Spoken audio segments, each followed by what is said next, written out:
आप सभी पिछले काफी दिनों से जोशीमठ के हालात से परिचित हो रहे होंगे। आखिर जोशीमठ की इस त्रासदी का क्या कारण है, आज इसी विषय पर बात करते हैं। सबसे पहले इस बात को जान लीजिए कि जोशीमठ इतना महत्वपूर्ण क्यों है। जोशीमठ की ऐतिहासिक महत्ता इस जनविश्वास में निहित है कि आधुनिक हिंदू धर्म के महानतम धर्मगुरु माने जाने वाले आदि शंकराचार्य ने यहाँ शहतूत के एक पेड़ के नीचे समाधिस्थ रहकर दिव्य ज्ञान हासिल किया था। इसी कारण इसे ज्योतिर्धाम कहा गया और इसे ज्योतिर्मठ के नाम से भी हम जानते हैं। अनेक देवी देवताओं के मंदिरों के अलावा यहाँ कई देवताओं के नाम पर अनेक कुंड हैं। ये तथ्य इस छोटे से पहाड़ी कस्बे को देश के धार्मिक मानचित्र पर एक महत्वपूर्ण स्थान देते हैं।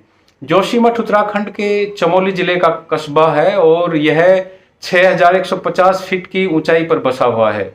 जोशीमठ 2013 में जो आपदा आई थी, जो त्रासदी हुई, उससे भी प्रभावित हुआ था और जोशीमठ भूकंप से ज्यादा भूस्खलन यानी लैंडस्लाइडिंग के प्रति संवेदनशील है, क्योंकि यहाँ प्राचीन भूस्खलन से आई मिट्टी पर बसा हुआ एक कस्बा है। यह जो जोशीमठ है, असल में इसकी ऊंचाई यानी 6150 फीट ऊंचाई पर कोई पहाड़ नहीं है, वह एक भूस्खलन यानी कि लैंडस्लाइडिंग का मलबा है जिस पर यह कस्बा बसा हुआ है।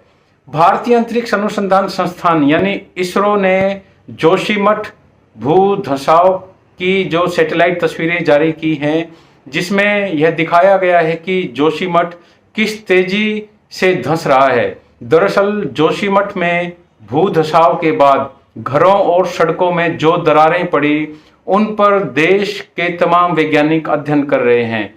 पीले रंग के अंदर मौजूद जोशी का पूरा शहर है, आप जो तस्वीर अब देख रहे हैं, इसमें आर्मी का हेलीपैड और नरसिंह मंदिर को मार्क किया गया है। यह जान लीजिए कि पीले घेरे में जो दिख रहा है जोशीमठ का वो इलाका है जो धंसने के कगार पर है। पिछले कुछ दिनों से जोशीमठ में जमीन धंसने और दरारों की जानकारी मिल रही थी। ज्यादातर घरों में दरारें आई हैं, सड़कों, अस्पतालों, होटल्स भी दरक रहे हैं। इस तस्वीर से स्पष्ट है कि अप्रैल से नवंबर 2022 तक जोशीमठ कितना धंसा। अप्रैल से नवंबर 2022 तक जमीन धंसने का मामला धीमा था, लेकिन 27 दिसंबर 2022 से लेकर 8 जनवरी 2023 तक के 12 दिनों में जमीन धंसने की तीव्रता -5.4 सेंटीमीटर हो गई, यानी यह काफी तेज गति से बढ़ रहा है।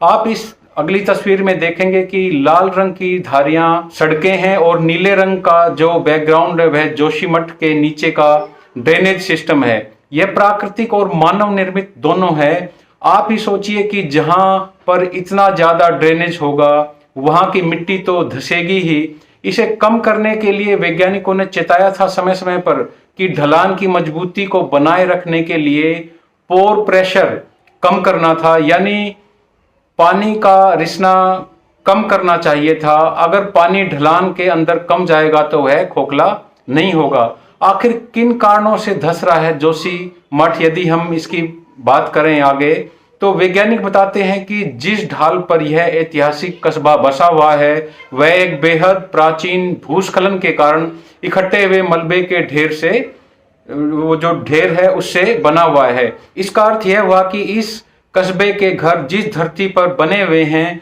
उसके ठीक नीचे की सतह पर ठोस चट्टानें नहीं, रेत, मिट्टी और कंकड़ पत्थर ही हैं। ऐसी धरती बहुत अधिक बोझ बर्दाश्त नहीं कर पाती और धंसने लगती है। प्राचीन भूस्खलन के मलबे पर बसा जोशीमठ का ज्यादातर हिस्सा ढलानों पर है। ढलानों की मिट्टी की ऊपरी परत कमजोर है, साथ ही इसके ऊपर वजन बहुत ज्यादा है जिसकी वजह से ये खिसक रही हैं। बारिश का पानी और घरों व होटलों से निकलने वाले गंदे पानी के निकासी की सही व्यवस्था नहीं थी। ये जमीन के अंदर रिसते रहे, इससे जमीन की ऊपरी परत कमजोर होती गई। लगातार पानी के रिसने की वजह से मिट्टी की परतों में मौजूद चिकने खनिज बह गए, जिससे जमीन कमजोर होती चली गई। ऊपर से लगातार हो रहा निर्माण का वजन यह प्राचीन मलबा सह नहीं पाया और जोशीमठ के वर्तमान हालात हम सबके सामने हैं। अब सबक लेने वाली बात यह होगी कि जोशीमठ की इस घटना से हम भविष्य के लिए कितना सोच पाते हैं ताकि इस प्रकार की घटनाओं की पुनरावृत्ति ना हो।